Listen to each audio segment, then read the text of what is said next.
इसलिए कि दो मुल्कों के बीच कल सुबह से ऐसी जंग चल रही है इजराइल और फिलिस्तीन के दरमियान, जिसमें हलाकतें भी हो रही हैं, तबाहियां भी हो रही हैं, घरों पे बम भी बरसाए जा रहे हैं, बच्चे भी मारे जा रहे हैं, औरतें भी मारी जा रही हैं, एक दूसरी तरफ के लोग पकड़े भी जा रहे हैं। और आज एक मुल्क ने दूसरे मुल्क पर पानी की सप्लाई को भी बंद किया है, इलेक्ट्रिक के कनेक्शन को भी काट दिया है। जाहिर है कि तमाम मुसलमानान आलम के लिए अगर मक्का और मदीना के बाद सबसे मोहतरम कोई जगह रुए जमीन पर हो सकती है तो वो क़िबला अव्वल है, जिस क़िबला अव्वल में मेराज की शब खातमुन नबीयीन हुजूर नबी करीम सरवर कायनात सल्लल्लाहु अलैहि वसल्लम ने जमात अंबिया किराम की इमामत फरमाई। हबीबिल करीम, अम्मा बाद। स्टेज पे तशरीफ फरमा उलमाए किराम, हजरत मुफ्ती आज़म राजस्थान की मोहब्बत में तशरीफ लाए हुए दीवानगाने राजस्थान,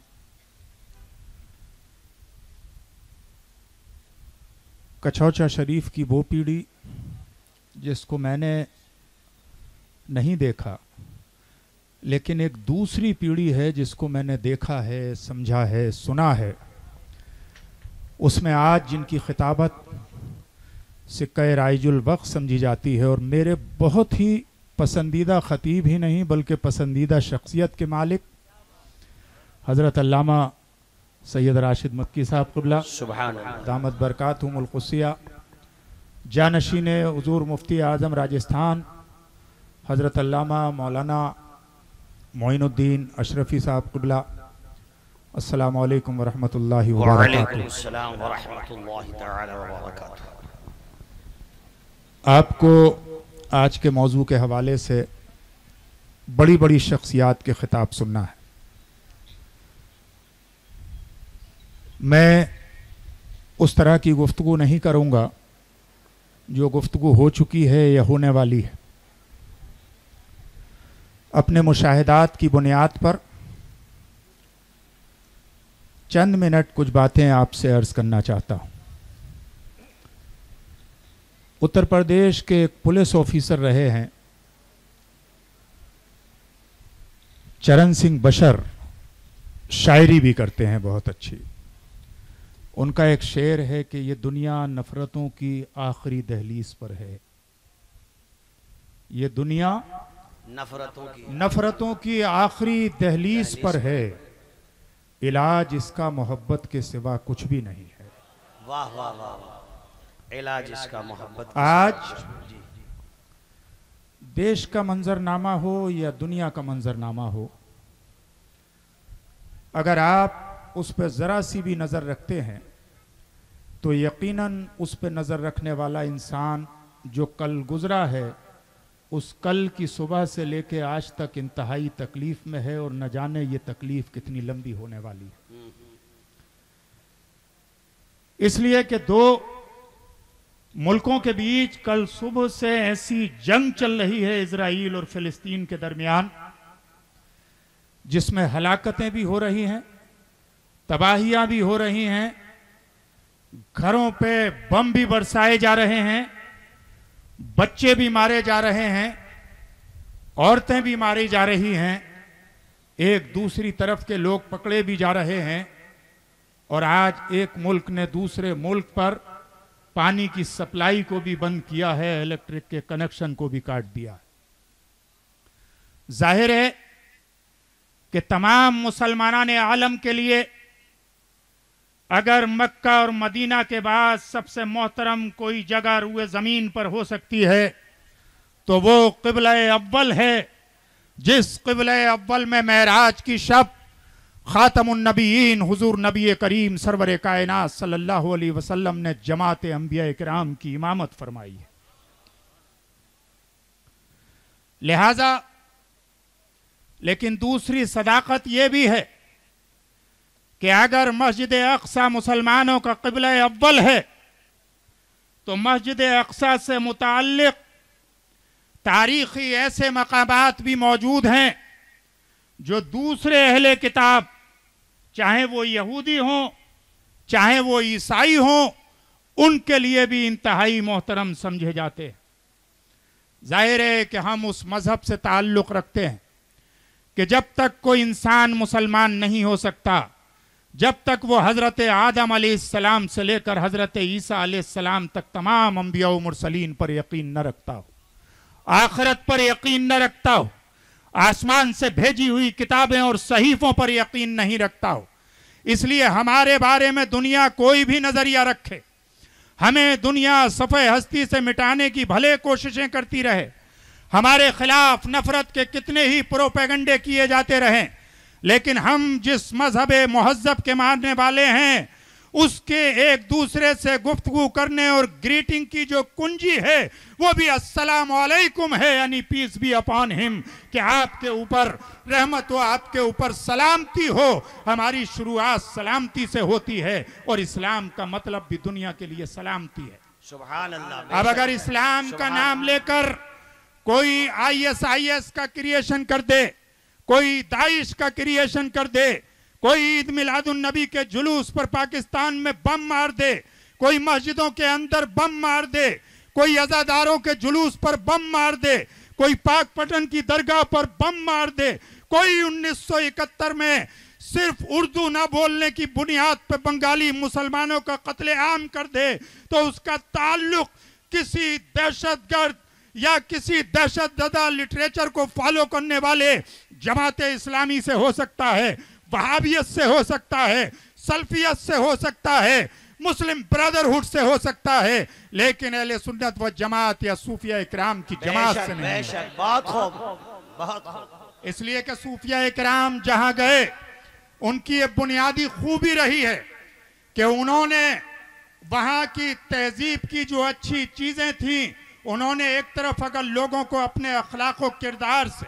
अपने मजहब से, अपनी सरिश से, अपनी तालीमात से, अपने उसवाए हसना से अगर दूसरे लोगों को इन्फ्लुएंस किया है, यानी मुतासिर किया है, तो जिस जमीन पर गए उस जमीन की अच्छी चीजों को कबूल भी किया है। हमें हजरत मखदूम अशरफ, जिनकी औलाद यहाँ पर मौजूद हैं, हजरत मखदूम अशरफ जिनकी जबान फारसी थी, जो ताजो तख्त को छोड़ के हिंदुस्तान की सरजमीन पे आए थे, अगर चाहते तो उनके चाहने वाले भी सब फारसी में गुफ्तगू करते, उनको अरबी भी आती थी, अगर चाहते तो सब अरबी में गुफ्तगू करते। लेकिन अगर उर्दू जबान की तारीख पे नजर रखने वाले जानते हैं कि अगर उर्दू जबान की बुनियाद गुजारों में जिन शख्सियात का नाम आता है, उसमें हजरत मखदूम अशरफ जहांगीर समनानी का भी नाम है और उसमें हजरत अमीर खुसरो का भी नाम,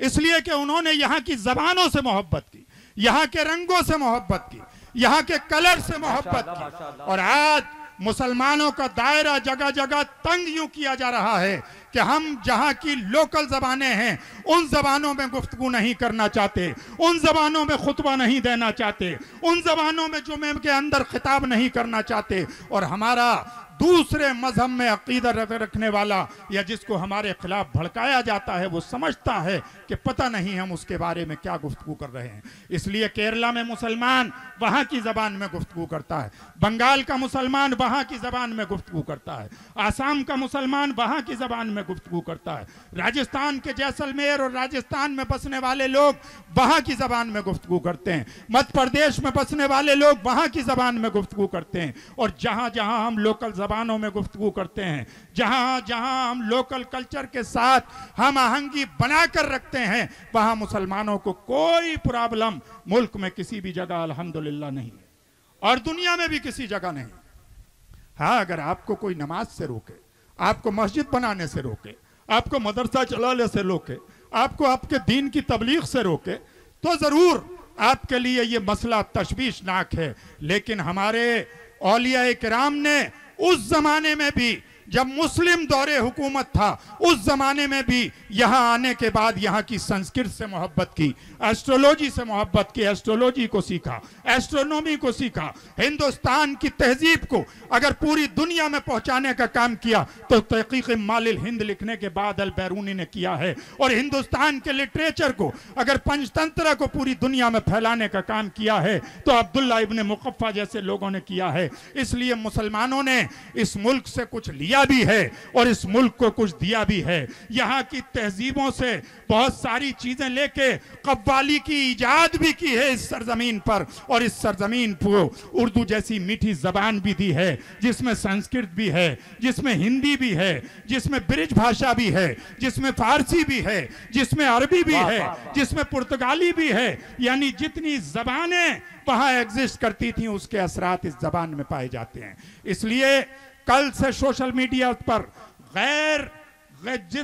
जिम्मेदारी का जो मुजाहिरा हमारे जज्बाती नौजवानों ने किया है, मैं उन्हें मशवरा देना चाहता हूं कि इस तरह के मुजाहिरे मत कीजिए। जब दुनिया के दो मुल्कों के बीच जंग हो रही हो तो उसमें हमेशा अमन की दुआ करना ही एक वाहिद रास्ता है। इसलिए जंगों में बच्चे यतीम होते हैं, औरतें बेवा होती हैं, घर उजाड़ दिए जाते हैं, बूढ़ों के सहारे छोड़ दिए जाते हैं। And Islam has never permitted any kind of offensive war except defensive war. Islam ने सिर्फ दिफा की इजाजत दी है, इस्लाम ने ऑफेंस की इजाजत नहीं दी है। इसलिए ऑफेंस अपनों की तरफ से हो या ऑफेंस परायों की तरफ से हो, उसको कभी भी इंडोर्स नहीं किया जा सकता। और हम सब के लिए यह जरूरी है कि हम क़िबला अव्वल की बाजियाबी के लिए भी दुआ करें, हम लोगों की जान की इंसानियत को बचाने के लिए भी दुआ करें, और यहां पर दोनों ममालिक के बीच अमन कायम होने के लिए भी दुआ करें, और कम से कम वहां पर कत्ले आम हो, वहां पर बच्चे और औरतों को,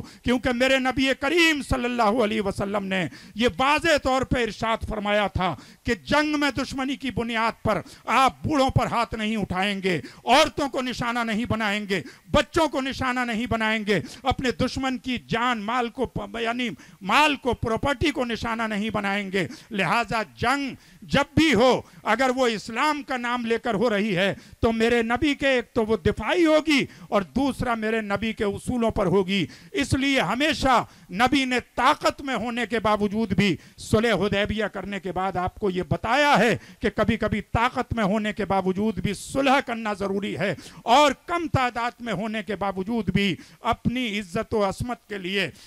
कभी मैदान में आना जरूरी है। इसलिए हमें सोशल मीडिया पर कुछ भी फॉरवर्ड करते वक्त, कुछ भी इजहार ख्याल करते वक्त, किसी भी जबान में इजहार ख्याल करते वक्त बहुत मोहतात रहने की ज़रूरत है। इसलिए कि इंटरनेशनल मसाइल पे जब आप कोई राय देते हैं तो उसमें अपने मुल्क की पॉलिसी के खिलाफ राय देना आपको एंटी नेशनल की कैटेगरी में कभी कभी खड़ा कर सकता है। इसलिए उसमें ये मामला देखने होते हैं, हम आपस में इख्तिलाफ रखते हैं, एक दूसरे के खिलाफ एहतजाज करते हैं, अलग अलग पॉलिटिकल पार्टियां अलग अलग नज़रियात रखती हैं, लेकिन किसी भी पॉलिटिकल पार्टी का व्यक्ति या हिंदुस्तान का कोई भी आदमी जब हिंदुस्तान से बाहर जाता है तो वह हमेशा अपने मुल्क को डिफेंड करता है, अपने मुल्क की सरबलंदी की बात करता है। और क्यों ना करे, इसलिए कि इस मुल्क पे फख्र गरीब नवाज ने किया है, इस मुल्क को दुनिया पे इसमें फख्र हजरत अमीर खुसरू ने किया है, इस मुल्क पे फख्र हजरत मखदूम अशरफ किचौचवी ने किया है, इस मुल्क पे फख्र मुफ्ती आजम राजस्थान ने किया है। और जहां जहां से भी हमारे बुजुर्ग आए उन्होंने यहीं के जर्रे जर्रे और चप्पे चप्पे से मोहब्बत की और इसी सरजमीन में दफन हुए। वो तन के गोरे मन के काले अंग्रेजों की तरह डिवाइड एंड रूल की पॉलिसी लेकर नहीं आए और यहाँ की दौलत या यहाँ के कोहे नूर को लेकर अपने जहां से आए थे उस मकाम पर नहीं गए। इसलिए बड़ी एहतियात की जरूरत है। आप पढ़े लिखे हैं तभी सोशल मीडिया का इस्तेमाल कीजिए, तभी स्मार्टफोन रखिए, वरना सादा फोन रखिए। अपने घर में आज हम देख रहे हैं कि फैमिली आपस में एक दूसरे को वक्त नहीं दे पा रहे हैं, बल्कि हम अपने अपने टेलीफोन में खोए हुए होते हैं। अगर इबादत करना चाहते हो तो टेलीफोन के जरिए, व्हाट्सएप और फेसबुक के जरिए नहीं, बल्कि अपने माँ बाप के चेहरे को देख के उनसे गुफ्तगू किया करो, अपने बच्चों को साथ बैठा के उनसे गुफ्तगू किया करो, अपने बहन भाइयों को साथ बैठा के उनसे गुफ्तगू किया करो। करो, जितना वक्त इसमें देते हो नमाज पंजगाना के बाद कुछ देर अपने मोहल्ले की मस्जिद में बैठा करो, पास में कोई दरगाह है तो उसमें चले जाया करो, अगर कोई मदरसा है तो मौलाना या मुफ्ती साहब से कुछ मसाइल सीखने के लिए चले जाया करो। और आखिरी बात कह के अपनी गुफ्तगू खत्म कर दूंगा कि आज जो ये हम चमन पूरे राजस्थान की सरजमीन पे देख रहे हैं, हजरत मुफ्ती आजम राजस्थान ने जो अकीदे की खुशबू दी है, जो अमल की खुशबू दी है, जो दीनी तालीम की खुशबू दी है, मुझे हमेशा इस बात पे फख्र होता है कि मुरादाबाद की सरजमीन ने जहां एक सदरुल अफाजिल पैदा किया कि अगर कंजुल ईमान पर खजाइनुल इरफान न लिखी जाती तो शायद तर्जुमा अधूरा रहता। न तर्जुमे का जवाब है न तफसीर का जवाब है, लिहाजा जिस तरह हजरत सदरुल अफाजिल आला हजरत को एक दूसरे से अलग करके नहीं समझा जा सकता, इसी तरह मुफ्ती आजम हिंद बरेली, जिस वक्त उन्हें मुफ्ती आजम हिंद कहा गया उसी वक्त संभल के अजमल शाह साहब को मुफ्ती हिंद कहा जाता था। उन्होंने वहां पर खिदमत अंजाम दी। संभल की सरजमीन और मुरादाबाद अपने हल्के से बाहर नहीं निकले। उसी सरजमीन पर मुफ्ती मोहम्मद हुसैन साहब जैसी शख्सियत जन्म लेती है जो अपने बाजो नसाए के जरिए पूरे इलाके में लोगों को सुन्नियत और अमल की तरफ महमेज करने के लिए कोशिश करती है। हाजी मुबीनुद्दीन साहब अमरोहवी जैसी शख्सियत होती है। जामे नईमिया पूरे इलाके के अंदर नईमियत को नहीं पूरी सुन्नियत का प्रोटेक्शन करने का काम करता है। और फिर कितना खूबसूरत रिश्ता मुरादाबाद के साथ अहले कछोचा का रहा कि आज भी अहले कछोचा नॉर्थ इंडिया में दो जिलों को अपनी राजधानी कहते हैं, जिसमें एक नाम मुरादाबाद का है तो दूसरा बिहार में भागलपुर का है। लिहाजा रूहानी तरबियत के लिए जामे नईमिया के लोगों ने कछोचा शरीफ का इंतखाब किया और इल्मी तरबियत के लिए उस इलाके में जामे नईमिया से फले फूले। और उस जामे नईमिया के दो जवाहर पारे जो जामे नईमिया से निकलने के बाद गरीब और मामूली घरानों में पैदा होने के बाद, जिनके पीछे कोई विरासत नहीं थी, जिनके पीछे खानदानी दबदबा नहीं था, जिनके पीछे कोई तारीखी बैकग्राउंड नहीं था, जिसमें एक शख्सियत शिवनाली में पैदा होने वाली मुफ्ती आजम राजस्थान की थी तो दूसरी शख्सियत उस्तादुल उलमा भोजपुर में पैदा होने वाली हाफिज मिल्लत की थी। एक ने ईस्ट की तरफ कदम रखा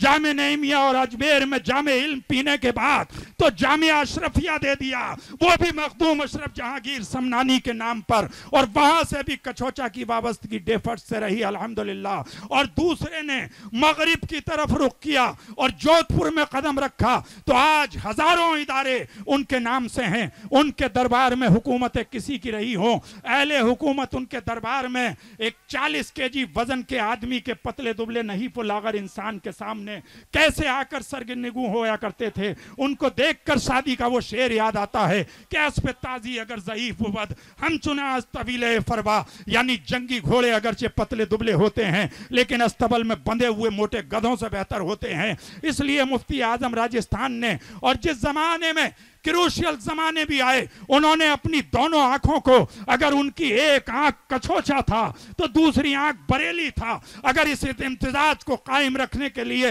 एक लंबे समय तक किसी शख्सियत ने खिदमत की है तो वो मुफ्ती आजम राजस्थान ने खिदमत की है। अगली जिम्मेदारी में उनके जानशीन की तरफ बढ़ाते हुए अब ये अर्ज करना चाहता हूं कि आज का दौर टेक्नोलॉजी का दौर है, आज का दौर साइंटिफिक एजुकेशन का दौर है, आज का दौर 21वीं शताब्दी का ऐसा है कि अगर आपको वो जबान नहीं आती जिसमें आपका मुखालिफ गुफ्तगू करने का आदी है, अगर आपको वो टेक्नोलॉजी नहीं आती जिस टेक्नोलॉजी से आपको शिकस्त दी जा रही है, अगर आपकी नज़र तारीख पर नहीं है, अगर आपकी नज़र जोग्राफिया पर नहीं है, अगर आपकी नज़र माशियात पर नहीं है तो आपको एक ना एक दिन सफ़े हस्ती से मिटा दिया जाएगा। इस्लाम की खुसूसियत ये रही है